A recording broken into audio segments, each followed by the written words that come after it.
मला जयानी सदा वासना माळलेला जयांच्या मुखी सर्वदा नाम कीर्ती नमस्कार त्या ब्रह्मचैतन्य एकविधान निष्ठाची जडली गजानन परिसाची त्याच्या दुःख संकटांची होळीच होते गुरुब्रह्मा गुरुविष्णू गुरुदेवो महेश्वरः गुरु साक्षात् परब्रह्म तस्मै श्री गुरवे नमः। बोला पुंडलिक वरदा श्री ज्ञानदेव पंढरीनाथ भगवान की माऊली ज्ञानेश्वर महाराज की आर्य सनातन वैदिक हिंदू धर्म की गो माता की देवर्षि नारद महाराज की श्री बल्लाळेश्वर भगवान की मंगल मूर्ती। आवाज काय बोलतो भगवंताचं जय जयकार करताना आवाज कसा पाहिजे खणखणीत पाहिजे ना। आमचे बुवा गौतमी सांगायचे की गजर करताना आवाज इतका गेला पाहिजे इतका मोठा गेला पाहिजे की देवस्थानचं छप्पर उडायला पाहिजे। पण आपल्याला छप्पर नाही उडवायचंय पण निदान देवापर्यंत तरी आपला आवाज पोहोचेल इतपत आवाज आपल्या मुखातून किमान निघायला पाहिजे। बोला पंढरीनाथ भगवान की जय माऊली ज्ञानेश्वर महाराज की जय श्री बल्लाळेश्वर भगवान की जय मंगलमूर्ती मंगलमूर्ती मंगलमूर्ती जय जय रघुवीर समर्थ। आणि आशीर्वाद नसल्यावरती काय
राजा राम चरणी लक्ष लागो लागो राजा राम चरणी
ऐश्वर्य हे लाभले आता धर्म सख्या तुझ्या पुरतिहा नम्रत्वतेने असे इच्छा होच शिमानसी तरी तसे वारे हतीचा असे पंढरीनाथ भगवान की. आज जो अभंग घेतलेला आहे प्रस्तुत कीर्तन सेवेकरता तो अभंग म्हणजे संत पंचक संतांपैकी एक संत म्हणजेच जगद्गुरु तुकाराम महाराज. एक 2 मिनिटं त्यांचा जन्म कसा झाला सांगते आणि मग आपण सुरुवात करूया. कारण का कीर्तनाच्या प्रथेप्रमाणे नियमाप्रमाणे अभंग करण्याची ओळख होणं हे महत्वाचं असतं. पंढरीची वारी चाललेली आणि पत्नी आपल्या नवऱ्याला सांगते की हो मला मी या की तुमच्याकडे.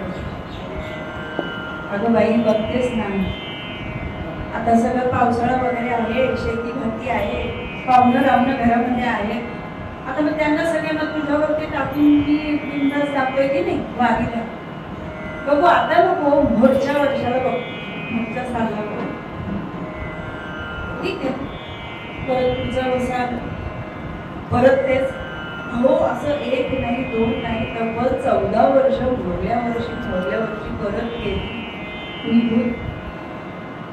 आणि 1 वर्ष असं झालं की पंढरपुराची जेव्हा वारी निघाली आणि सगळे पंढरपुराला पोहोचले तेव्हा त्या रांगेमध्ये आपल्या बायकोसारखं कोणीतरी दिसतंय असं म्हणून बघायला लागला तो मनुष्य. पण मला विचार केला नको तिच्यासारखी दिसते तीच आहे ही खात्री नाही म्हणून हाक मारला नाही. पण तेवढ्याच तिकडनं जोरात आवाज आला आवाज मला बघतो काय त्या रांगेतनच आवाज आला. अगं बाई तू कशी काय आली का इकडे. ते मला माहिती नाही मला माझ्या पांडुरंगाने तिकडे आणलं. आणि पूर्वीच्या काळी आणि आता पण पद्धत आहे म्हणा पण एक राम पुरुषांची आणि एक राम स्त्रियांची असं एकदा पुरुष आणि एकदा स्त्री असं सोडलं जायचं. आणि त्याप्रमाणे सगळेजण जात होते. आणि जेव्हा ती माऊली त्या पांडुरंगाच्या चरणाशी गेली नतमस्तक झाली हात टेकले मग तिच्या हातावरती काहीतरी ओलं ओलं पडल्यासारखं जाणवलं. काही पाणी पडलं असेल काहीतरी झालं असेल.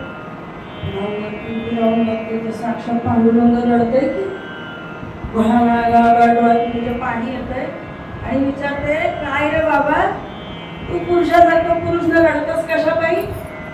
अगं नाही ग 14 वर्ष गेली ग तुझी भेटायची माझी इच्छा होती. तुला मला भेटायची इच्छा होती. मला तुला भेटायची इच्छा होती. ती इच्छा इतक्या वर्षांनी पूर्ण झाली म्हणून माझे हे आनंद असले काय हवं ते माग तुला ग मी देतो. त्या माऊलीने सांगावं हे बघ मला काही नको तुला बघितलं मला समजा काही भरून पावलं बघ. तुला बघितलं समजा भरून पावलं तुला तूच माझ्याकडे माग तू कमरेवर हात ठेवून दमला असशील. तूच माझ्याकडे माग तुला काय हवं ते मी देतो. भगवंतानी विचारावं काय देशील आणि खरंच देशील जे मागशील ते मला देशील. माऊलीने सांगितलं अरे सबूत दिला तुला तू जे काय माझ्याकडे मागशील ते सगळं दिलं तू. मी एक काम करशील तुझ्या उदरामध्ये मला 9 महिने 9 दिवस जागा देशील.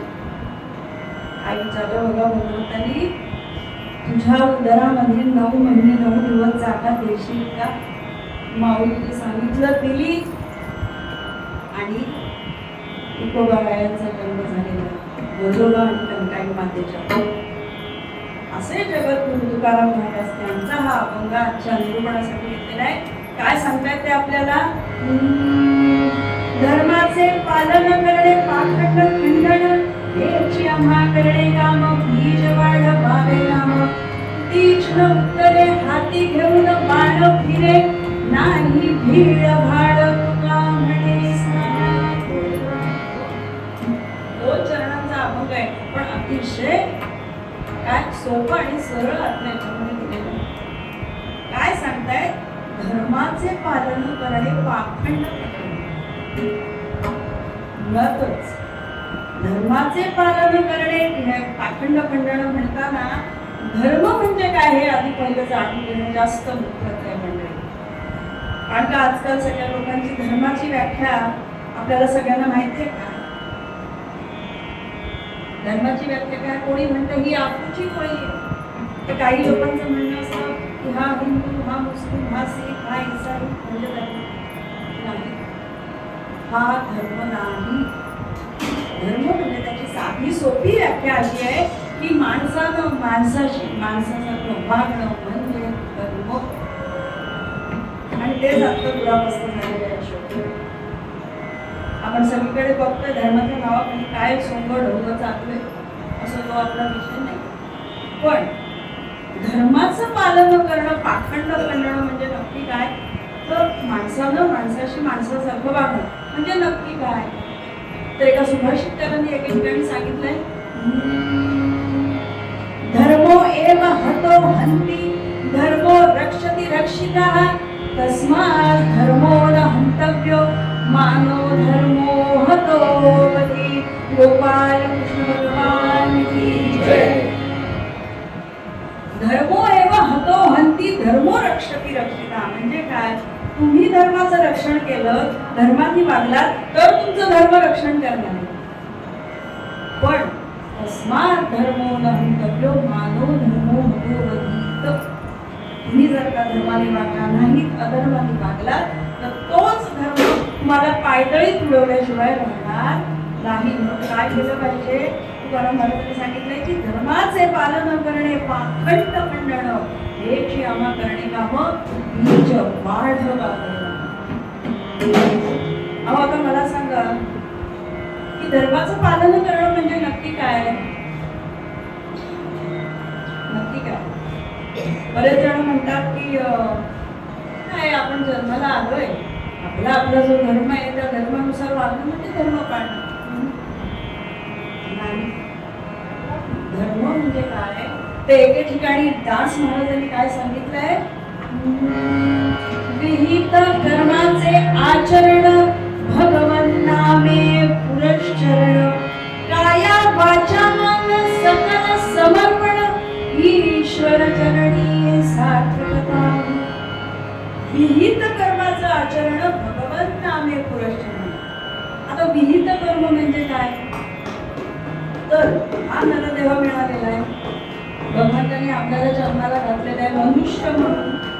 मग मनुष्य म्हणून जन्माला घातल्यानंतर जी मनुष्याची इति कर्तव्य आहेत ती कर्तव्य पार पाडणं म्हणजे विहित कर्माचं आचरण. मग आता हे धर्म अनेक आहेत. आता परत तुम्ही म्हणाल की बापरे मगाशी तर बाईंनी सांगितलं की तसं धर्म नाही, हिंदू मुस्लिम सिख इसाई. मग आता परत अनेक धर्म आहेत असं कसं? हा विरोधाभास कसा? हे धर्म म्हणजे अनेक प्रकारचे धर्म म्हणजे मातृधर्म, पितृधर्म, छात्रधर्म, गुरुधर्म, राष्ट्रधर्म, शेजार धर्म, देशधर्म, हे सगळे जे धर्म आहेत त्यांचं पालन करणं म्हणजेच धर्माचं पालन करणं म्हणजेच विहित कर्माचं पालन. कारण का हा नरदेह आलाय तो नुसताच आलाय का हो जन्माला? भगवंतानी काहीतरी विचार करून तुम्हाला आम्हाला जन्माला घातलाय ना. या देहाकडनं भगवंताला काहीतरी करून घ्यायचंय म्हणूनच त्यांनी आपल्याला जन्माला घातलाय ना. नाही तर मग काही काही जणांची कशी होते, गत कशी होते, आला आला प्राणी जन्मासी आला, झाला झाला वाढला थोर झाला, केला केला व्यापही सर्व केला, अन केला केला बापुळा व्यर्थ गेला. भगवान जन्माला आला, आला आला प्राणी जन्मासी आला, झाला झाला वाढला थोर झाला, नुसताच ताडामाडासारखा वाढला. काही काम नाही धाम नाही, गुजरातीत म्हणे खावानु पिवानु मज्जानु लाई, नाही का? फक्त खायचं प्यायचं, आई लहान करून ते टीव्ही समोर बसायचं, बस. कर्म आपलं काही नाही जन्माला आले त्याचं. मग अशा माणसांचे काय करत होते, केला केला व्यापही सर्व केला, पण काय व्याप केला हेच बोलले ते खावानु पिवानु मज्जानु लाई, काहीही केलं नाही. मग काय होतं, गेला गेला बापूला व्यर्थ गेला. एक दृष्टांत सांगते म्हणजे लक्षात येईल आपल्याला की एक साधारणतः एका 25-26 वर्षांच्या युवकाचं लग्न, आणि त्याचं लग्न झाल्यानंतर त्याच्याच वयाचा एक युवक ज्याचं आधी लग्न झालं होतं, त्यांनी त्या मित्राला सल्ला दिला की बाबा रे, आता तुझं नवीन लग्न झालंय, तर आता कथेप्रमाणे लग्नानंतर वधूवरांनी कुलदेवीचं आणि कुलदेवतेचं दर्शन घेऊन येणं गरजेचं असतं. आणि घरामध्ये सगळ्यात पहिली म्हणजे सत्यनारायणाची पूजा आणि मग दर्शन. पूजा करून घेतली ती घरातल्या घरात होती म्हणून, पण दर्शनाला जायच्या वेळेला म्हणाला, अरे आता तुझं लग्न झालं, हा जरा आहे ते क्षण बायको बरोबर घालू दे, मग जरा थोड्या दिवसांनी मग मी घेऊन जाईन. काही महिने लोटून गेले, तो बिचारा मित्र परत त्याला आठवण करतो, अरे बाबा रे, आता झाले बरेच दिवस, 1-2 दिवसाची सुट्टी काढून कुलदेवतेच्या दर्शनाला जायला काहीच हरकत नाही. अरे नाही, तुला दिवस गेलेत ना, आता क्रॉस नाही सांगितलाय डॉक्टरांनी, त्यामुळे आता मूल होईपर्यंत काही नाही, ते मूल थोडं मोठं झालं की मग नक्की जातं. झालं मूल झालं, आणि असेच बरेच दिवस अशी 2 मुलं होऊन गेली. हा मित्र बिचारा सारखा त्याला सांगतोय, अरे जा जा जा, आणि असं करत करत करत मुलांची लग्न होतात, त्यांना मुलं होतात, याची रिटायरमेंटची वेळ येते. तो मित्र परत आपला आयुष्यभर बिचारायला तेच सांगत असतो की बाबा रे, एकदा तरी जाऊन दे. म्हणतो नाही, आता आता नक्की जाईन, कारण आता पुढच्या महिन्यात माझी रिटायरमेंट आहे. ती रिटायरमेंट झाल्यानंतर मला काय करायचंय, हरिहरीच करायचंय, मग तेव्हा मी नक्की जाऊन येईल. आणि मग रिटायरमेंट झाली, त्या रिटायरमेंटची जंगी पार्टी. आता पार्टी म्हटल्यावर आपल्याला काय होतं तिथे सांगायची गरज नाही. असो, पार्टी वगैरे झाली, सगळं झालं, मोठा हॉल घेतला होता, सगळ्यांना मस्तपैकी पार्टी दिली आणि महाशय घरी आले, आराम करून त्यांच्या नेहमीच्या जागेवर बसले आणि बायकोला म्हणाले, बायको दमलोय बघतो, जरा माझ्यासाठी छान कॉफी कर, मी हातपाय धुवून येतो, तोपर्यंत माझ्यासाठी कॉफी करून घे. ठीक आहे. हा हातपाय धुवून आला, तिथे बसला, हातामध्ये रिमोट घेतला, टीव्ही चालू केला, आणि एक 15 मिनिटांनी बायको आली. बायकोनी हलवलं त्याला, आहो उठा कॉफी आणि कॉफी. 1 नाही 2 नाही, बायको बोलवते, पण त्या क्षणाला त्याच्या हातात खरंच रिमोट पडतो. काय झालेलं असतं, गेलेला असतो. म्हणजे तुम्ही जन्माला आलाय त्याचा सार काय, तर तुम्ही आम्ही जन्माला आलोय, हा नरदेह मिळालेला आहे. मग या नरदेहाचं जर तुम्हाला सार्थक करायचं असेल तर काय केलं पाहिजे, आपलं विहित कर्म आपल्याला भगवंतांनी काय आखून दिलंय हे नक्की आपण बघितलं पाहिजे आणि त्याप्रमाणे वागलं पाहिजे. पुढे काय सांगतायत, नाही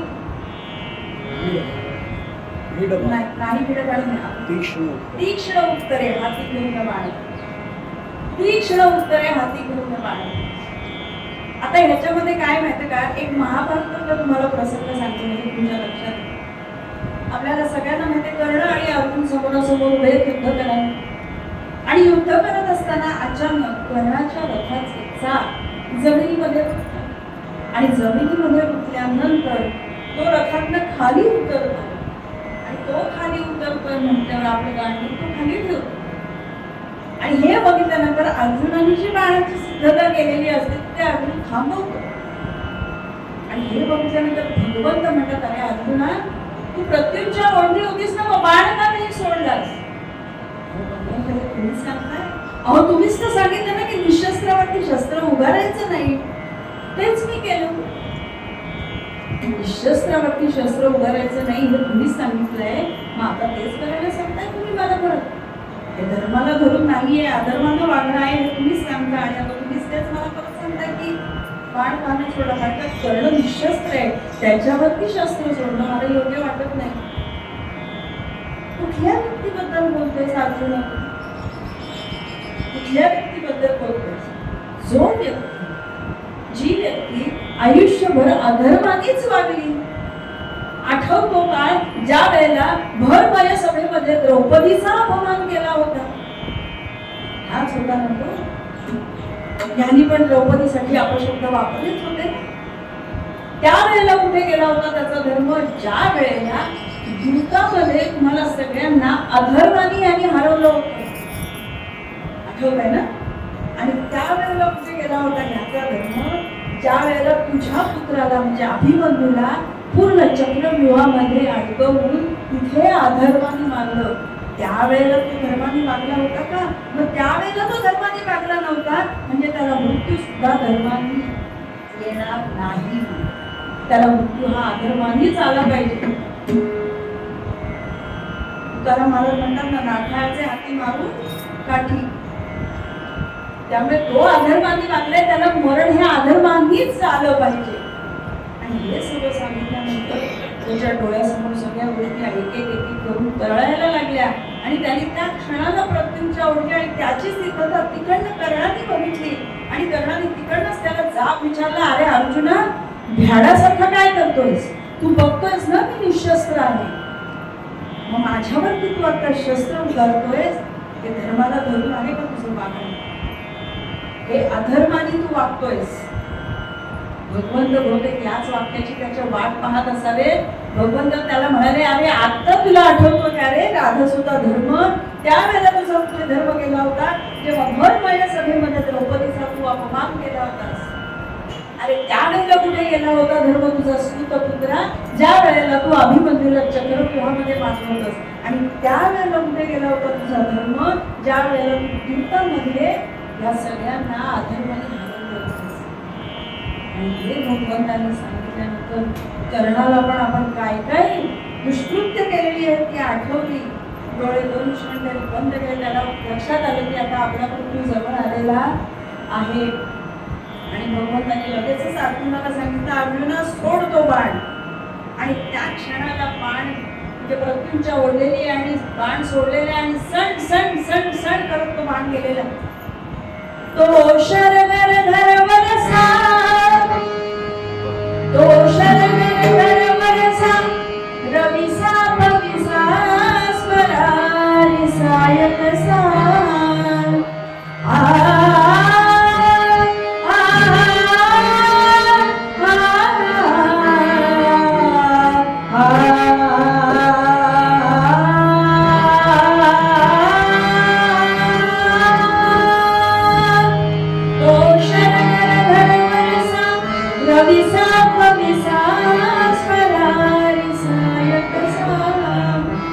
कर्णरुदंतरी घुसला, कर्ण रुदंतरी घुसला, अंबिका माझी नागसायक राम राम राम हरे हरे राम राम राम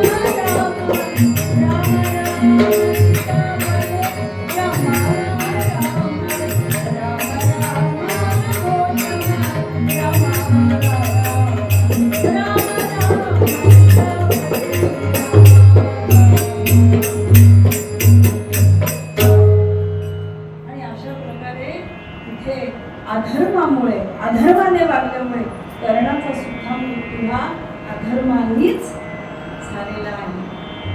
काय म्हणाले तुकाराम महाराज, तीक्ष्ण उत्तरे हाती घेऊन बाण. मग कोणीही असो, जर का तिथे चुकलाय तर त्याला बोलायला आपण पुढे मागे बघायचं नाही. मग हे करण्याकरता काय केलं पाहिजे? तर आपण धर्माने वागलं पाहिजे. आणि शेवटच्या चरणामध्ये, पुढच्या चरणामध्ये काय सांगतायत? नाही भीड भाड तुका म्हणे सांगा. आता एक दृष्टांत देते आणि मग तुकारामाला विराम देते. आपल्याला सगळ्यांना माहिती आहे की समर्थ रामदास स्वामींनी धर्माच्या रक्षणाकरता आपला हा जो देव आहे तो चंदनासारखा शिजवला आहे. त्यांचंच एक दृष्टांत छान सांगतो. समर्थ बसलेले आहे आणि एक एक जण समर्थांना भेटायला येतात. सगळेजण त्यांना भेटतात. समर्थ त्यांना प्रश्न विचारतात. काही प्रश्नांची उत्तरं देतात. काही जण थांबतात, काही जण निघून जातात. आता हा प्रकार कळेल हा नक्की काय चाललं. तर मंडळी त्याच्यासाठी असं होतं की समर्थ त्या सगळ्यांना प्रश्न असे विचारत होते की रोज 1200 सूर्यनमस्कार घालशील, खालनं भरून ते पाणी माहिती तो हंडा आपल्याला सज्जन गडावरती आहे तो हंडा रोज पाणी भरून वरती आणशील. अहो अगदी पाय लावून पळाले हो. समर्थांनी जे आपला शिष्य परिवार केलाय ना तो असाच केला नाहीये, मेघावरती नाहीये म्हणजे. जो आला तो आला, टिकला तो टिकला समर्थांकडे. पण ही शिष्य सगळी संपदा त्यांची जी होती त्याच्या मागे ते कारण होतं. काय कारण होतं तेही सांग. सगळीकडे जगभरात हिंडत असताना एकदा पंजाबला गेले समर्थ. आणि पंजाबला गेल्यानंतर शिखांचे 6वे गुरु हरगोविंद सिंह त्यांच्या तिथे ते गेले आणि तिथे बरेच दिवस राहिले. आणि एकदा असंच सगळा तो परिसर फिरत असताना सगळे ते गुरु दाखवत होते सगळं त्यांचं. आणि एके ठिकाणी जाऊन त्यांनी बघितलं की एक दार आहे, म्हणजे एक खोली आहे आणि त्या खोलीला भलं मोठं कुलूप लावलेलं आहे. बाकी सगळं उघडं होतं पण एका खोलीला मात्र भलं मोठं कुलूप लावलं. ते कुलूप बघितल्यानंतर समर्थांच्या मनामध्ये उत्सुकता निर्माण झाली की नक्की त्याच्या आतमध्ये काय आहे. तर त्याला कुलूप काय एवढं मोठं लावलं. म्हणून समर्थांनी त्यांना विचारलं की हे कुलूप का लावलंय. गुरु हरगोविंद सिंहांनी सांगावं कि वो आपके काम की चीज नहीं है, उसमें जो कुछ भी है वो आपके काम की चीज नहीं. अरे पण तरी सुद्धा एक उत्सुकता म्हणून मला बघायची इच्छा आहे की नक्की त्याच्यामध्ये काय रहने दीजिए, आप देखोगे तो आपको सहन नहीं होगा. नाही जे काय असेल ते मला बघायचं आहे. आता समर्थांच्या हट्टापुढे त्यांना नमवलं लागलं आणि ते कुलूप त्यांनी उघडलं. आणि जसं दार उघडलं त्या खोलीचं समर्थांचे डोळे असे विस्फारले, तोंडाचा आ झाला त्यांचा. जे आपण म्हणतो ना एखादी गोष्ट बघितल्यावर बाबा बाबा बाबा तसं झालं समर्थांचं की हे नक्की काय आहे. काय बघितलं त्यांनी तिथे असंख्य प्रकारच्या वेगवेगळ्या तऱ्हेच्या बंदुका बघितल्या, भाले बघितले, तलवारी बघितल्या. अरे बापरे हे काय हो, हा सगळा काय प्रकार आहे. अहो तुम्ही शिखांचे गुरु आहात ना, मग हे सगळे शस्त्र असतं तुमच्याकडे. काय करायचं मग, काय करायचं. अहो आताचा काळच असा आहे, तुम्हाला माहिती आहे ना यवन सैन्य कसं आहे. आपल्या या आता महाराष्ट्रामध्ये स्त्रिया आहेत का. स्त्रिया काय म्हणतो त्यांना पाठवलं जात आहे. हे यवन सगळे त्यांना त्रास देतात, सुरक्षित नाहीये स्त्रिया आपल्या. मग त्या स्त्रियांच्या सुरक्षिततेसाठी हे शस्त्र हातात उचलणं गरजेचं आहे. आणि म्हणून मंडळी तेव्हापासून समर्थांनी आपल्या कुबडीमध्ये गुप्ती नावाचं हत्यार ठेवायला सुरुवात केली. आणि त्याच्यानंतर सगळीकडे फिरून आल्यानंतर हा जो शिष्य परिवार झाला होता ते काय केलं त्यांनी. जय जय रघुवीर वाणी ऐकुनी महाराष्ट्र उठला. जय जय रघुवीर वाणी ऐकुनी महाराष्ट्र उठला. धर्म रक्षणासाठी अनुपम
महाराष्ट्र उठला.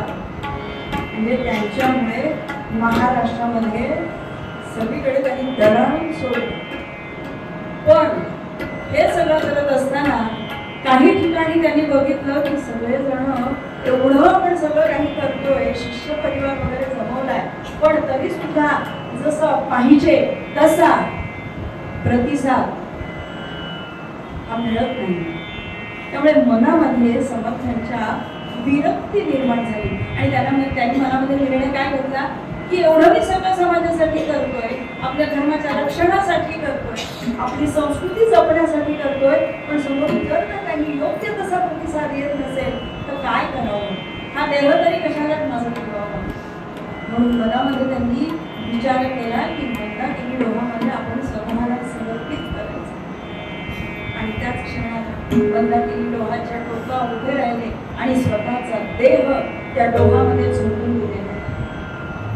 पण जरी देह झोपून दिला होता तरी अलगदपणे त्यांना कोणीतरी झेलल्याचा भास झाला आणि त्यांना काही शब्द कानावर ऐकायला आले की ही तनू तुझी तनू नाहीये, ही तनू देश रक्षणासाठी आणि देश कार्यासाठी आहे.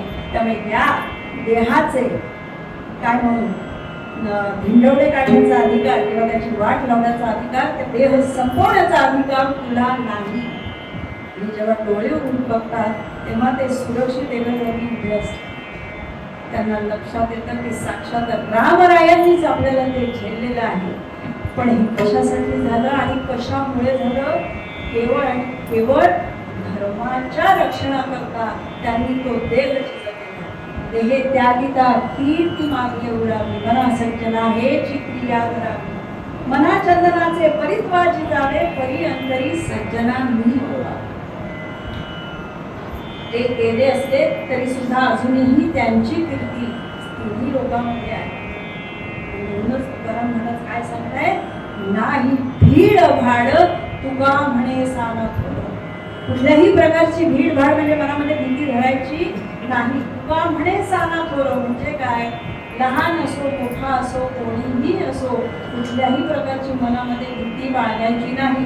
जो अधर्माने वागत असेल, जो चुकीचा वागत असेल त्याला तिथे त्याला उत्तर देणं हे अपेक्षित आहे. आणि म्हणूनच आपल्या आजच्या मूळ पदामध्ये तुकाराम महाराज सांगताय,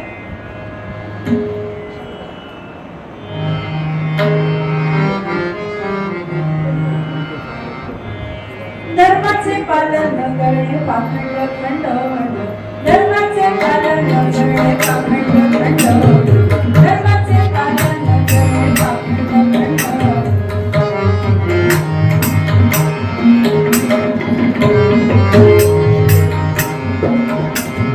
धर्माचे पालन करणे पाखंड खंड, या नागरणे काम तुमच्या बाळगावेना,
श्रीराम. मगासपासून आपण सगळेजण मंत्रमुग्ध होऊन त्यांची कीर्तन सेवा श्रवण करतोय. आपल्यासाठी अष्टविनायक पालीचा सुधागड पालीचा आशीर्वाद घेऊन आपल्याकडे आलेले आहे आणि त्या स्वतः आणि त्यांचे यजमान दोघेही अष्टविनायकाच्या बल्लाळेश्वराच्या सेवेत कायम असतात. त्यामुळे आज पालीचा अष्टविनायकाचा आशीर्वादही यांच्या निमित्ताने आपल्याला सर्वांना अधिक पहिल्यात मिळाला. याच्या आधी त्यांच्या 3 सेवा झाल्या होत्या. त्यांच्या लक्षात आले की माहित नाही, कीर्तनकारांच्या सर्व मालिकेत तुम्ही जास्त भाग्यवान ठरलात, कारण यावर्षी अधिक महिन्याची सेवा आपोआप तुमच्या वाट्याला आहे. अधिकस्य अधिकम ठरलं. गौतमजींना कल्पना आहे की आम्ही नेहमी म्हणतो की कुटुंब रंगलंय कीर्तन, तसं त्यांचे यजमान देखील आपल्या इथले अत्यंत आवडते कीर्तनकार एक आहेत, धनंजय बुवा गद्रे. आणि कदाचित आठवत असेल, मी नेहमी त्यांच्याबद्दल वाक्य वापरतो की लोकमान्य टिळक असं म्हणाले होते की मला राजकारणात नसतो तर कीर्तनकार व्हायला आवडलं असतं. लोकमान्यांनी कीर्तन केलं असतं तर पगडी घातल्यावर ते कसे दिसले सर, आमचे धनंजय बुवा गद्रे दिसतात. आज त्यांना नेण्यासाठी ते येणारच आहे. आणि मुद्दामून उल्लेख करून सांगतो, इथून ते आता दोघे जण साताऱ्याला जाणार आहे. उद्या सकाळी त्यांची कीर्तनाची जोड कीर्तन आहे, भक्ती आणि शक्ती या विषयावर. भक्ती या विषयावर त्यांचे पतिराज धनंजय बुवा कीर्तन करणार आहे आणि त्यातला शक्तीचा भाग अवनीताई गद्रे स्वतः तिथे सादर करणार आहे. दादर कीर्तन विद्यालयामध्ये तर त्यांचं कीर्तन विशारद कीर्तन अलंकार झालं, पण आज आवर्जून एका गोष्टीचा उल्लेख करतो. पुण्याच्या नारद मंदिराचा वासंतिक कीर्तन वर्ग असतो आणि आजच त्याचा निकाल मिळाला, त्यातही त्यांना चांगले यश मिळाले. मी प्राजक्ता वहिनींना प्रार्थना करतो की आमच्या सोहम समूहाच्या वतीने या यशाबद्दल आपल्या सगळ्यांच्या, म्हणजे जरी सोहम समूह हे करत असला तरी दैवली विठ्ठल संस्थान, रायगड कीर्तन संकुल आणि आपण सगळेच श्रोतृ वर्ग यांचे प्रतिनिधी म्हणून त्यांनी यावं आणि आपली प्रेमाची प्रतीक म्हणून त्यांना ती भेट द्यावी. उत्तरोत्तर याही पेक्षा अधिक प्रगती होत राहो अशा आमच्या सगळ्यांच्या वतीने शुभेच्छा.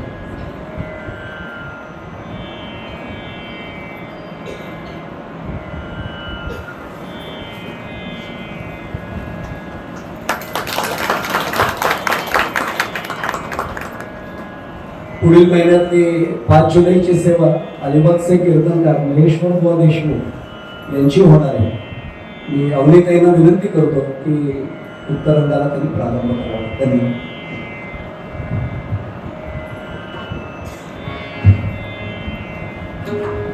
उत्तरांगाला प्रारंभ करण्यापूर्वी दिग्विजयाने जे गाणं म्हटलं त्याच्यासाठी जोरदार टाळ्या वाजल्या.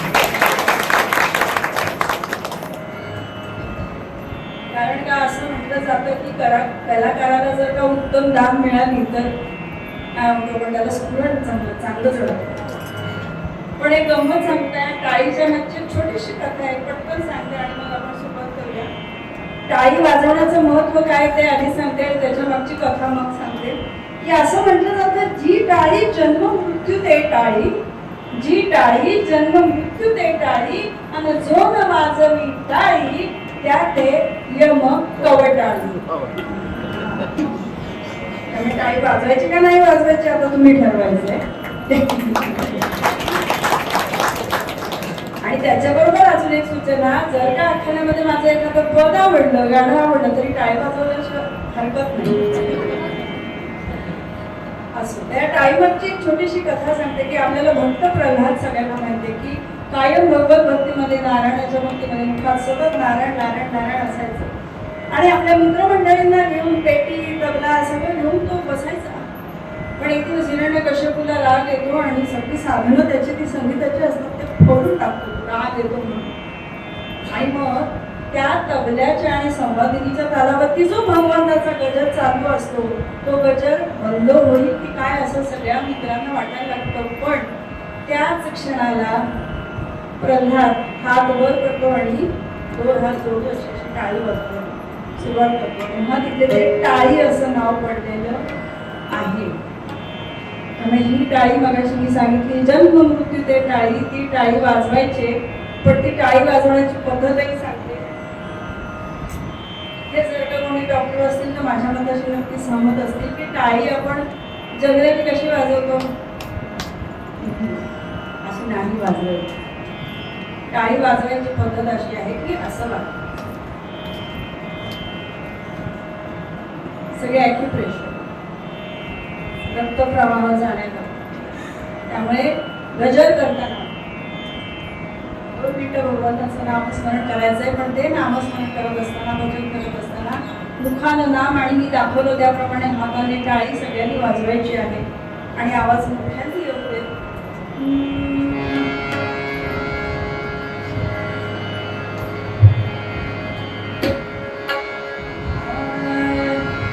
शिवहरणे शिवहरणे सांब सदा शिव शिवहरणे.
महाभयंकर औरंग्या तो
आता उत्तरेकडचा सगळा प्रांत काबीज केल्यानंतर आता ह्या औरंगजेबाचं लक्ष कुठे गेलं तर कर्नाटकाकडे गेलं. मगाशी मी म्हटलं महाभयंकर औरंग्या तो समरी गर्दन काळ असे तो हा औरंगजेब आहे. त्याच्याबरोबर युद्ध करणारी ही पहिली वीरांगना. झाशीच्या राणीची आपल्याला सगळ्यांना कथा माहिती आहे की ती सगळ्यात पहिली स्त्री आहे असं बऱ्याच जणांना वाटतं, पण झाशीच्या राणीच्याही आधी ही राणी चेन्नम्मा आहे जिने हातात तलवार घेऊन औरंगजेबासारख्या क्रूर व्यक्तीबरोबर युद्ध केलेलं आहे आणि स्वतःला आलमगीर हे नाव दिलेलं आहे. आता आलमगीर म्हणजे काय तर आलमगीरचा असा अर्थ होतो की जो युद्धात कधीही हरत नाही अशी बदली स्वतःला दिलेली. पण त्याच्याशी युद्ध करून या चेन्नम्मा राणींनी त्याला युद्धामध्ये नमवलं होतं. फक्त एवढाच संदर्भ माहिती आहे, कधी कुठे केव्हा युद्ध केलं हे माहिती नाही. तर अशा केळदीच्या चंद्रमराणीची कथा आपण पाहणार आहोत आणि ती धर्माचं पालन कशा पद्धतीने केलं ते आपण या आख्यानातून पाहणार आहोत. आता या औरंगजेबाने उत्तरेकडचा सगळा काय म्हणू पट्टा काबीज केल्यानंतर आता ह्याची नजर पडली केळदी प्रांतावर. हे केळदी प्रांत कर्नाटकातलं होतं. मलनाड प्रांत, मलनाड प्रांतातलं हे राज्य होतं. मलनाड प्रांती कर्नाटकीया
मलनाड प्रांतातलं केळदी राज्य आणि या केळदी राज्याचे राजे होते चौंडप्पा राजे.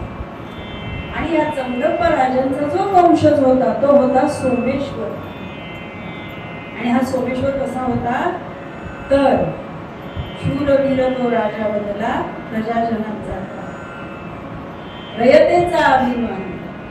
म्हणजेच काय तर यथा राजा तथा प्रजा, अतिशय प्रजेवरती पित्याप्रमाणे प्रेम करणारा, आपलं इति कर्तव्य काय आहे हे जाणणारा, धर्मानं वागणारा आणि धर्माबरोबर विहित कर्म करून भगवंताचं पुरस्चरण करणारा असा हा सोमेश्वर. बरं, या सोमेश्वराची आणखीन एक खासियत अशी होती की दिसायला राजबिंडा वगैरे होता छान, किमान 6 फूट उंचीचा तरी असेल ना. शिवभक्त होता आणि हीच शिवभक्ती बघितल्यानंतर प्रजाजनांना किंवा राज्यकारभारातल्या सगळ्या मंत्रींना असं वाटलं की बापरे, हा सगळं भगवंताचं सारखं करतोय, त्या भगवंताच्या नामस्मरणामध्ये सतत गुंग राहतोय, हा लग्न कळेल की नाही. कारण त्याच्यासाठी वेगळ्या देशोदेशीच्या राजकुमारींची स्थळं येत होती, पण हा काही कुठल्याही मुलीला म्हणजे त्या राजकन्येला होकारच देत नाही. कारण त्याला कुठली राजकन्या पसंतच पडत नाही. म्हणजे आपण म्हणतो की नाही आपल्या मनामध्ये काहीतरी आपल्या लाईफ पार्टनर बद्दल काहीतरी असतं ना, की आपला लाईफ पार्टनर कसा असावा, आपला जोडीदार कसा असावा, तशी काहीतरी त्याच्या मनामध्ये असावी. त्याप्रमाणे त्याला ती राजकन्या मिळत नव्हती, आपली साथीदार जोडीदार.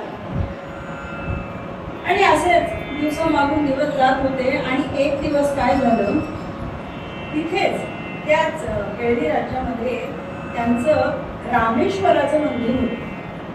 त्या रामेश्वर मंदिराची मोठी जत्रा दरवर्षी भरते. त्याप्रमाणे त्या रामेश्वराची एकदा जत्रा भरली आणि आपल्या मंत्रींबरोबर तो देवळामध्ये गेलेला आहे. तिथे शिवशंकरासमोर बसलेला आहे आणि त्या शिवशंकराचं ध्यान करतोय आणि त्याच्यासाठी काय म्हणतोय, कैलास राणा शिवचंद्र मौळी फणींद्र माथा मुकुटी झळाळी कारुण्य सिंधू भव दुःख हारी तुझ बीण शंभो मज कोण काही कैलास राणा शिवचंद्र मौळी. आणि अशा प्रकारे त्या शिवशंकराचं तो ध्यान करतो, त्याची प्रार्थना करतो आणि आपल्या मंदिराबरोबर बाहेर येतो. मंदिरांबरोबर बाहेर येतो, आपल्या काय म्हणू पादत्राणे आपली घालायला जातो आणि पादत्राणे घातल्यानंतर जसा तो उलटा फिरतो तशी एके ठिकाणी त्याची नजर फिरते, खिळून राहते आणि तिला बघितल्यानंतर, त्या व्यक्तीला बघितल्यानंतर मनामध्ये काय विचार करतो, दिसली सुंदरी हो, दिसली सुंदरी हो तेथ सोमेश्वराला, दिसली सुंदरी हो तेथ सोमेश्वराला, दिसली सुंदरी हो, दिसली सुंदरी हो तेथ सोमेश्वराला,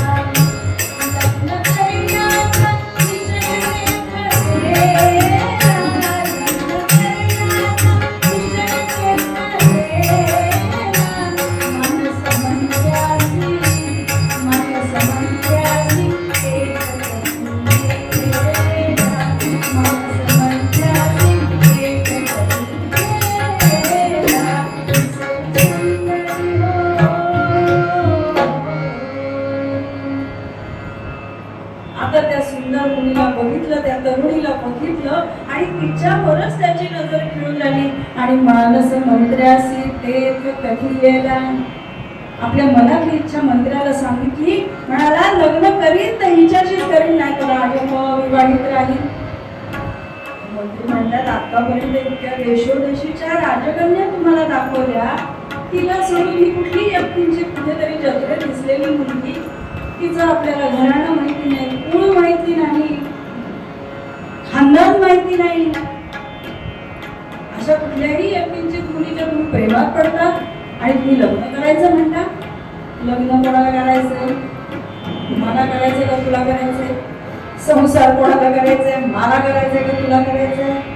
तुम्हालाच करायचंय. मग तिची माहिती काढतोस का मी काढू? आता काय राजाने सांगितलंय म्हटल्यावर राजाची आज्ञा शिरसावंद्य मागून तिची सगळी माहिती काढायला ते गेले आणि सगळी माहिती काढून त्या सोमेश्वराला आणून दिली. कोण होती बरं ती सुंदरी? काय होतं तिचं? म्हणतो ना आपण सो कॉल्ड खानदान. तर तिचं नाव होतं चेन्नप्पा आणि तिथल्या जवळच्या एका गावातल्या सिद्धप्पा नावाच्या मूर्तिकाराची मुलगी होती. म्हणजे मूर्ती बनवणारा तो होता आणि त्याच्यावरतीच त्याचा उदरनिर्वाह चालत होता. आणि परिस्थिती बेताची होती. खाऊन पिऊन सुखी असं ते कुटुंब होतं. वडील आणि मुलगीचे एवढंच कुटुंब होतं. आणि ही सगळी माहिती मिळाल्यानंतर सोमेश्वरांनी सांगितलं की ताबडतोब मी पत्र जे देतो ते त्यांच्याकडे घेऊन जा. आणि तो मंत्री ते पत्र घेऊन सोमेश्वराच्या दारामध्ये सिद्धप्पाच्या दारामध्ये तो उभा राहतो. आणि सिद्धप्पा त्याला बघितल्यानंतर थोडासा घाबरतो की अचानक राज्यातला माणूस म्हणजे राजाचा मंत्री माझ्या दरबारात काय आला? माझ्याकडनं काही चूक झाली का? किंवा माझ्या मुलीकडनं, माझ्या लेकीकडनं, चेन्नम्माकडनं काही चूक झाली का? त्यांनी घाबरतच त्यांना सांगितलं की आपण का बरं इथे येण्याचं प्रयोजन केलंय? त्यांनी सांगितलं हे राजाने पत्र दिलं, हे वाचा. त्याने भीतीतच ते पत्र उघडलं आणि वाचलं आणि त्याच्यातला मजकूर वाचून तो इतका आनंदित झाला. म्हणजे मंडळी, आपल्या मुलीला IT-तला किंवा इंजिनियर किंवा डॉक्टर नवरा मिळाल्यावर जो आनंद होतो ना, तसा आनंद या सिद्धप्पाला झाला. ती चिठ्ठी वाचली, म्हणजे ते पत्र पाठवलं होतं ते वाचलं आणि ते चेन्नम्माला पण वाचायला दिलं आणि चेन्नम्माला विचारलं, मान्य आहे ना तुला?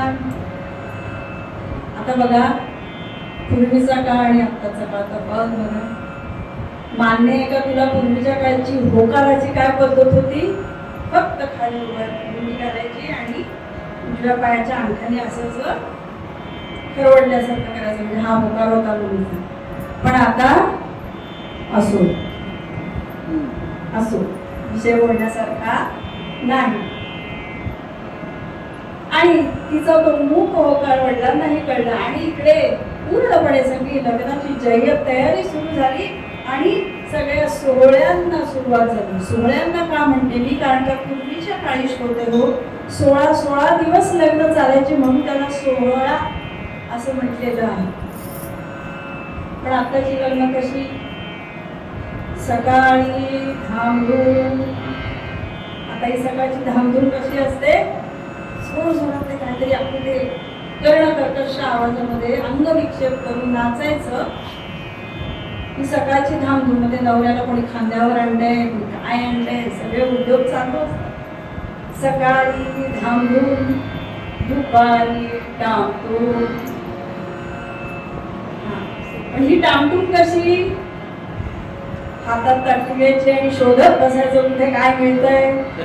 आमचे बुवा म्हणतात भिकाऱ्यासारखं शोधत बसायचं, कुठे पाणीपुरी मिळतंय, कुठे काय मिळतंय, ते हातात घेऊन फिरत बसायचं, बघत बसायचं. आता लग्नाला गेलं तर नाईला जाते, शोधत बसायलाच लागतं आपल्याला. असो, सकाळी धामधूम, दुपारी टामटूम आणि संध्याकाळी सामसूम पटईनाथ बंधवा. पण इथे पूर्वीचा काळ सांगते मी की 16 दिवस तिथे सोहळे चालायचे आणि अशीच लग्नाची सगळी धावपळ सुरू झालेली आहे. लग्नाचा मंडप सजलेला आहे आणि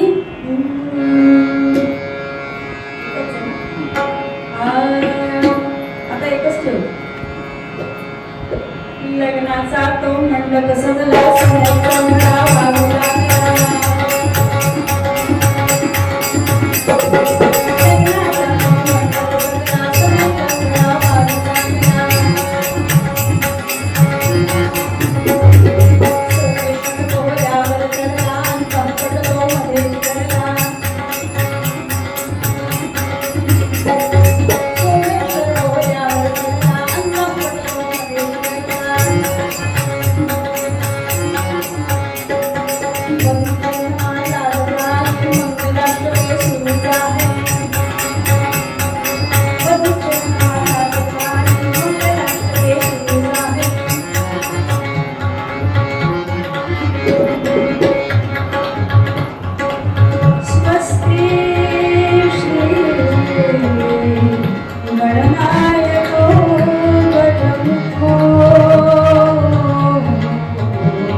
अगदी सुरळीतपणे निर्विघ्नपणे पार पडलेला आहे आणि राणी चेन्नम्मा घरात आलेली आहे. घरात म्हणजे राजघराणं, सून म्हणून ती आली, पण सगळ्यांची राजमाता बनून राहिली. आता राजमाता बनली म्हणजे काय झालं हो, आता समजा कुठलं तरी काम करून घ्यायचंय, मग राणीच्या खांद्यावर वाया राणी सोमेश्वराला सांगावं. कुठलीही अडचण आली आधी राणी चेन्नम्माकडे जाणार आणि मग ती सोमेश्वराकडे जाणार. आणि मग सोमेश्वराचं तिच्यावर इतकं प्रेम होतं की तिने सांगितलं की ओके काम करते. पण काही जण याला म्हणतील बायकोचा बहीण नाही, कारण का राज्य कारभारासाठी ती तत्पर होती, तेवढं ज्ञान, तेवढी ती हुशार होती, म्हणून तिचं ऐकत होतं. बायकोचा बैल म्हणून ऐकत नव्हता. असो गमतीचा भाग. आणि अशा प्रकारे आनंदाने त्या सोमेश्वराचा आणि चंद्रमाराणीचा संसार सुखाने चालू आहे. आनंदाचा बहरची गमला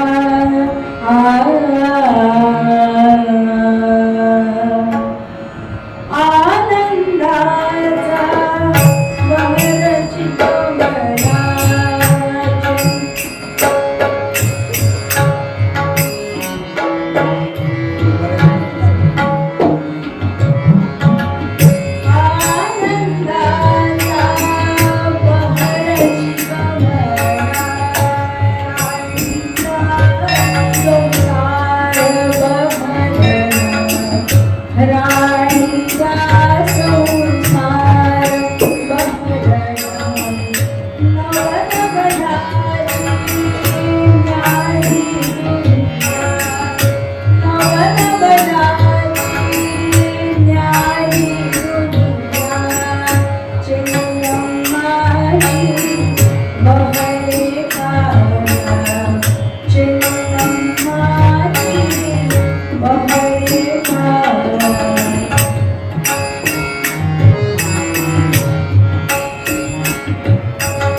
आनंदाने सुखाने संसार चालू आहे. आणि बघता बघता दिवसामागून दिवस गेले आणि नवरात्रीचा उत्सव येऊन ठेपला. आणि ह्या नवरात्रीच्या उत्सवामध्ये त्यांची जी देवी आहे मुकांबिका देवी, त्या मुकांबिका देवीचा उत्सव जोरात 9 दिवस चालू असतो. आणि या 9 दिवसांमध्ये जवळजवळच्या देशोदेशीचे जे राजे असतात ते दरवर्षी राजे येतात. आपापली जी काही कला असेल, राज्यातला राजाच नाही, इतरही कोणी देश म्हणजे काय म्हणू आपण, तळागाळातली सगळी जवळपासची सगळी माणसं आपल्याकडची जी कला आहे ती कला सादर करण्याकरता तिथे त्या नवरात्रीच्या उत्सवामध्ये येत असतात. आणि असे त्या नवरात्रीचे पहिले काही दिवस निघून गेले आणि एक दिवस एक नृत्यांगना तिथे आपलं नृत्य सादर करायला आली. जवळच्याच एका राज्यातनं ती आली आणि तिचं नृत्य बघून हा सोमेश्वर तिच्या प्रेमात पडला. ते म्हणतो ना, पाण्यात मिठाचा खडा पडणे, तिची सुरुवात झाली.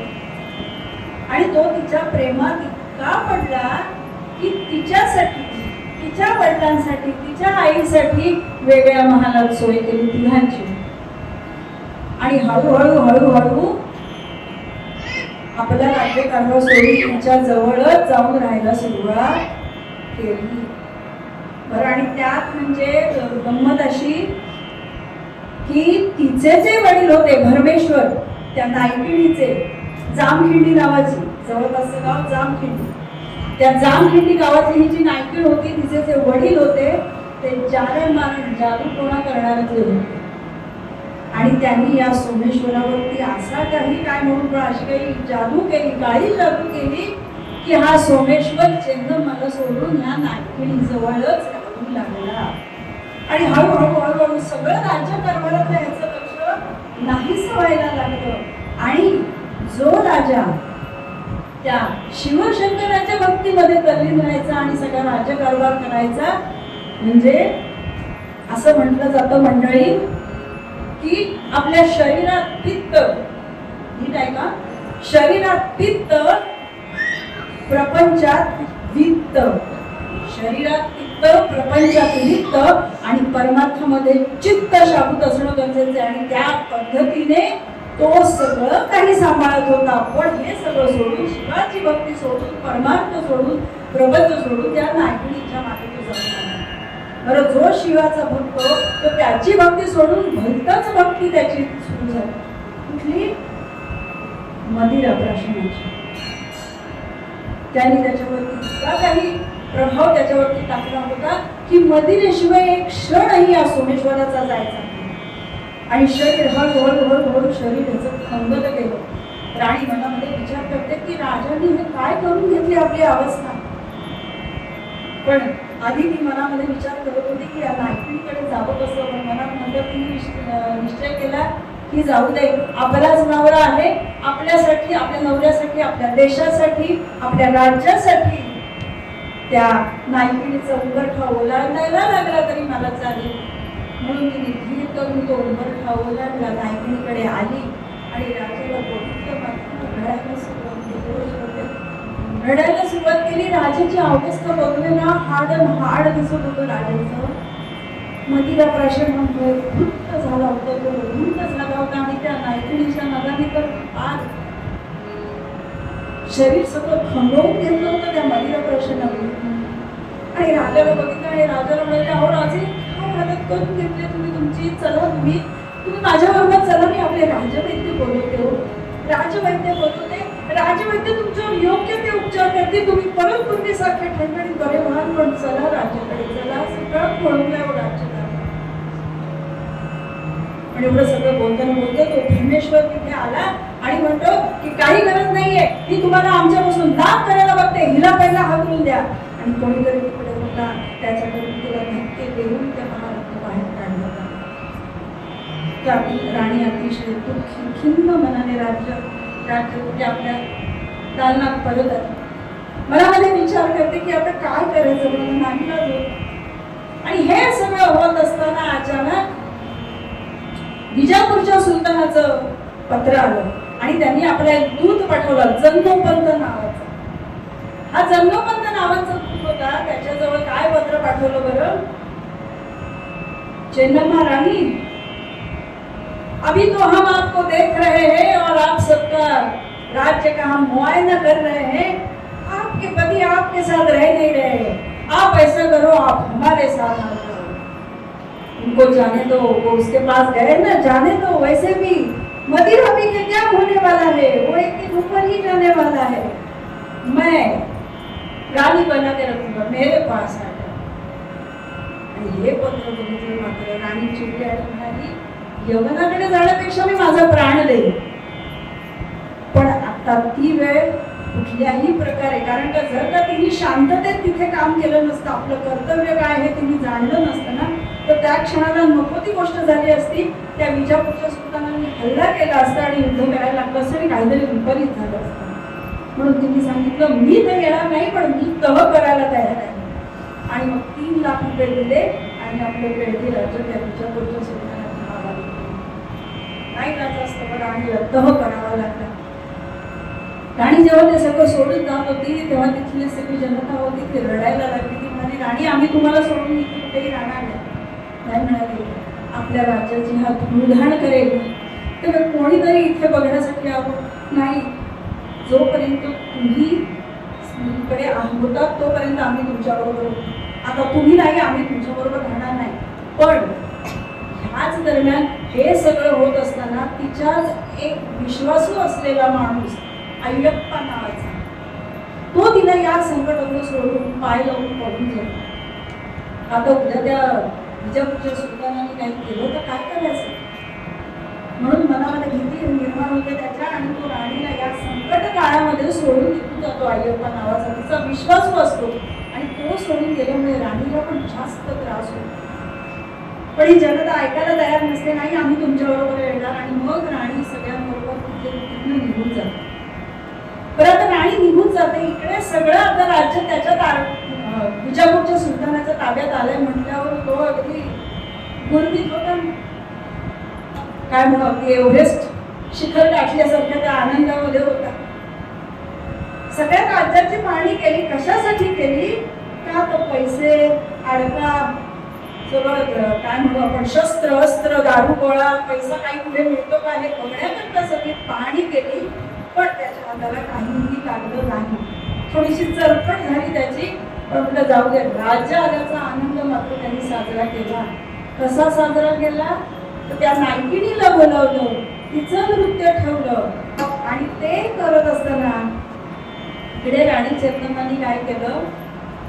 जो दारू गोळा, ते जे पैसे, शस्त्र अस्त्र हा बिजापूरचा सुलतान शोधत होता, ते काय केलं होतं राणींनी? सगळं केळीच्या जंगलामध्ये दडून ठेवलं होतं, लपवून ठेवलं होतं. वेळ प्रसंगी ह्याच्याशी युद्ध करण्याकरता आपल्याला तो दारू गोळा उपयोगी पडेल. आणि मग त्यांनी सगळ्या जनतेला आव्हान केलं, आपल्या नातेवाईकांना आवाहन केलं, आपले वडील सिद्धप्पा यांना आवाहन केलं आणि सांगितलं की ह्या विजयपूरच्या सुलतानाच्या विरुद्ध आपल्याला युद्ध करायचंय आणि आपलं केळदी राज्य गेलेलं परत आपल्याला मिळवायचं. त्यामुळे सगळेजण सज्ज झाले, युद्धाला तयार झाले. पण बघा मंडळी, हा पण युद्ध अतिशय घातक असतो, अतिशय घातक असतो. पण ऐन वेळेला काय झालं? चेन्नम्मा राणीच्या कानावर बातमी अशी आली की राजा सोमेश्वराचा खून करण्यात आलेला आहे, त्याला ठार मारण्यात आलेला. कोणी म्हटलं? तर तो धर्मेश्वर आणि जन्मपंत या दोघांनी मिळून मदिरेमध्ये धुंद असलेल्या सोमेश्वराचा गळा आवळून त्याला ठार मारला. आणि एवढं पण कमी पडलं म्हणून त्याला हत्तीच्या पायाखाली म्हणून उडवलं. एवढं गळा दाबून पण त्यांचं समाधान नाही झालं, त्याला हत्तीच्या पायाखाली उडवलं. तोंडात सगळं रक्त ओकून त्याचा मृत्यू झाला. ही बातमी राणीला कळली. थोडंसं मन विचलित झालं तिचं, पण धर्माचे पालन करणे, पाखंड खंडण हेच आम्हा करणे नाम वाट. राणीने मनामध्ये निश्चय केला की हे काही झालं असलं तरी आत्ता माझं काय आहे प्रथम कर्तव्य की आपलं राज्य आपल्या ताब्यामध्ये मिळवणं हे माझं पहिलं कर्तव्य आहे. ही माझी इतकी कर्तव्यता आहे. त्यामुळे सगळ्यांना सांगितलं, शो करत बसू नका, आपल्याला पुढे गेलं पाहिजे. इंग्रजी म्हणे, शो मस्ट गो ऑन. कोणी केलं तरी आपल्याला पुढे जावंच लागतं, आपल्याला आपलं आयुष्य जगावंच लागतं. हा नियम आहे निसर्गाचा. त्याप्रमाणे तुम्ही सगळ्यांना सांगितलं की काही झालं तरी चालेल, पण ते राज्य आपण परत मिळवलं पाहिजे. आणि ती राणी सगळे युद्ध करायला सज्ज झाली आणि त्याच्यावरती विजेसारखी कडाडली. एके दिवशी चेन्नम्मा राणी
हे मारला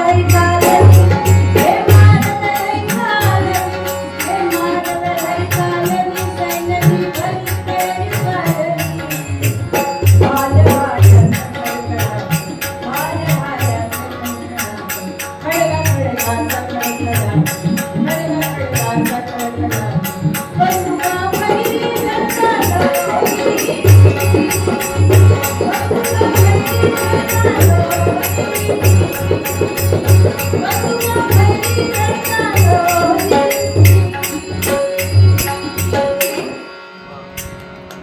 छान. असे दोन हात मिळाल्यानंतर मग आणखीन छान स्फूर्ती चढते नाही. आपण पण स्वतः काहीतरी फिरवलेलं असल्यासारखं वाटतं.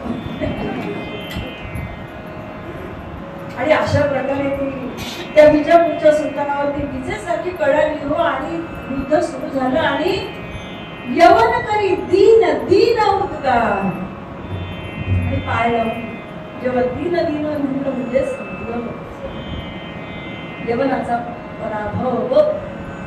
आणि तो तिकडनं विजापूरचा सुलतान धूम ठोकून पळाला आणि नंतर तिने आपलं सगळं राज्य आपल्या पुन्हा ताब्यामध्ये घेतलं. ताब्यामध्ये घेतल्यानंतर सगळी पुन्हा पुनर्बांधणी केली. ज्याप्रमाणे अहिल्याबाई होळकरांनी सगळं उद्ध्वस्त झालेलं पुनर्बांधणी केली, तसंच वेगवेगळ्या ठिकाणी घाट बांधणं, देवळांची जी मोठी झाली होती ती सगळी देवळं पुन्हा बांधणं, ह्या त्याचप्रमाणे या चंद्रमा राणीने सुद्धा आपली सगळी जी काही पडझड झाली होती, जे काही नुकसान झालं होतं, ती पुन्हा ती कैदी राज्याची राजमाता बनली आणि पुन्हा सगळा राज्य कारभार नेटाने चालवायला सुरुवात करायला. आणि असंच हळूहळू दिवसामागून दिवस जात होते. आणि जवळच म्हैसूरच्या चिकदेव राय म्हणून एक राजा होता.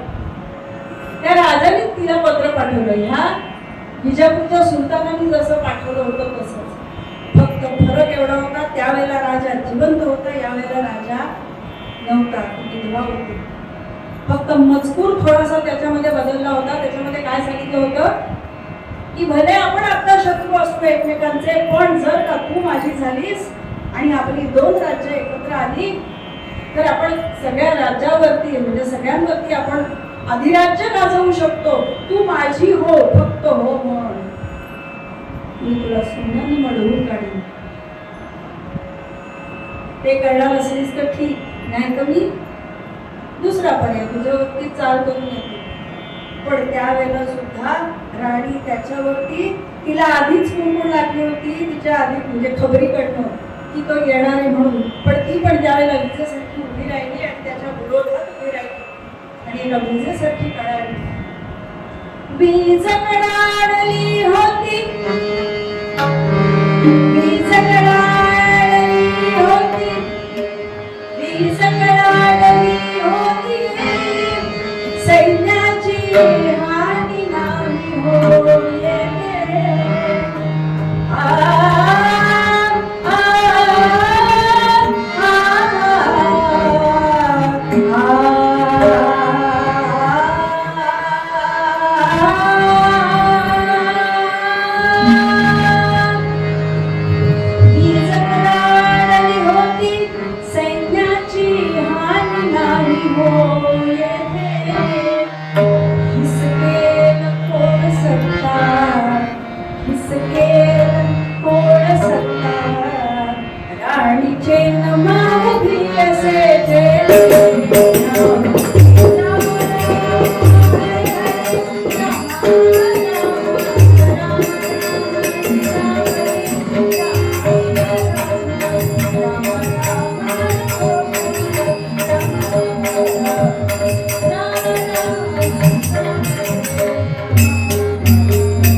कशामुळे झालं? केवळ आणि केवळ धर्माचं रक्षण केल्यामुळे, धर्माने वागल्यामुळे, आपलं विहित कर्म काय आहे हे जाणल्यामुळे. तुकाराम महाराजांनी आणखीन एका अभंगामध्ये सांगितलंय की मुचित जाणावे मुख्य धर्म आधी, चित्त शुद्ध बुद्धी ठाई स्थिर, न घालावी धाव मनाची ओढी, वचनी आवडी संतांची ओढ. वचनी या राहो वचना अंतर या राहो, वचनांचा विश्वास न लगे उपदेश तुका म्हणे. काय सांगितलंय? कशी म्हणतात तसं, वित्त, चित्त आणि पित्त या तीन गोष्टी जर का आपण पाहिल्या आणि धर्माने वागलो, आपलं विहित कर्म काय आहे हे जाणलं, ज्याप्रमाणे प्राणी जन्मन यवनांविरुद्ध जसा बंड पुकारला तसं तुम्ही आणि का नाही पुकारू शकत बरं? ज्याप्रमाणे तुम्ही आपलं धर्माचं रक्षण करण्याकरता यवनांच्या विरुद्ध लढली, त्या महाभयंकर औरंगजेबाबरोबर तुम्ही 2 हात केले, अशा वीरांगनेचं आपण जर का स्मरण केलं तर नक्कीच आपला ओर अभिमानाने भरून येणार.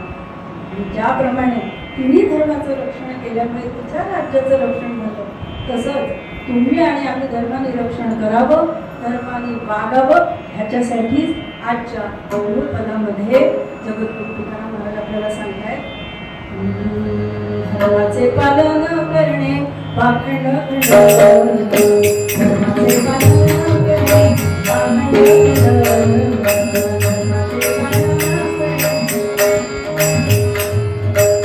धर्माचे पालन करणे पाखंड खंड.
झालेली सेवा बल्लाळेश्वराच्या आणि विठुरायाच्या चरणी अर्पण करते आणि जे दान तुकाराम महाराजांनी मागितले ते मागूया.